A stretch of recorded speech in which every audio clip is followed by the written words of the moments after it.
Hey, Phil here. Thank you for checking out my channel again. Be sure to subscribe by pressing the button below so you can receive the latest videos. Also, you can click the link below to get immediate access to my books on Amazon. Today we're going to talk about how to build scales based off of the key of C major. And we're going to use a lot of different slides for this as well. Okay, so let's start by looking again at the key of C major. As you can see in the slide, the key of C major has 2 whole steps followed by a half step, 3 whole steps followed by a half step. Remember, we view the C major scale or key as the very first notes ever to be put together. Now, if we start on any other note other than C, we need to make sure that the series of whole and half steps found in C major is used as the template for all of these other keys. We'll start with the key of G. We can see that if I use natural notes, I can see that the key of G matches the whole and half sequence of C major perfectly until I get to the F note. You can see that I'm supposed to have a whole step between that E and F, and I don't. It's a half step. And where the whole step is, there's supposed to be a half step. Well, the way to resolve this is simple. We just sharp or raise the F. In doing so, we've now corrected this scale to match the C major scale perfectly. Remember, the foundational major scale sequence that we learned from C major, 2 whole steps followed by a half, 3 to 4 right next door, and 3 whole steps followed by another half, 7 to root. As you can see, the G major scale now matches the whole and half step sequence of the C major scale perfectly. Simply by raising the F a half step to F sharp, those 2 things occur.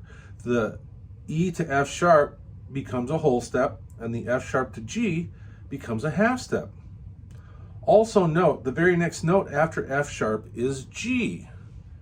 This is how we can identify all keys that use sharps. We'll do more on this in Building Major Scales Part 2. Right now, let's build the F major scale. Again, let's take a look at the C major scale, and we see the slide, and we see our foundational sequence. Now we're going to take a look at F to F and watch what we have to do, because you know this is not going to match C major, so we're going to have to make a change. And as you can see in this next slide, if I look at going F to F, I get to A to B, and all of a sudden, my whole system is upset. I have to fix this, because 3 to 4 is supposed to be right next door.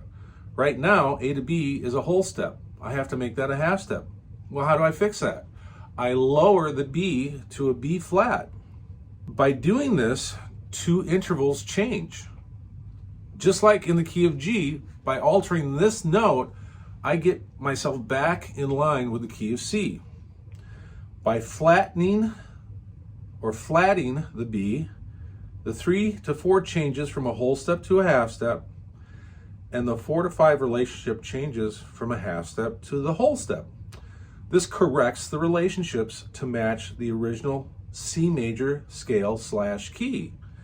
This is the only change needed for the F major scale or key to match the C major scale or key. Here's how the rest of the scale plays out. As you can see in this image, by doing this, I've corrected the rest of the scale, and now I match the original C major pattern perfectly. Now that we've established 2 different keys, one using sharps and one using flats, in part 2 of this, we'll move into creating all the other keys of music, or I should say just the major keys. And in doing so, we'll see how we add more and more sharps or more and more flats, and we constantly use the number 5s and 4s to make this happen. So we'll move on, and again, thanks for watching this. Thanks for watching this video. Again, I'm Phil Olson. To purchase the Awesome Guitar Series, click on the link below. It'll take you to Amazon. You can see full descriptions of each one of the volumes. After you've made your purchase and you receive them, go home and practice.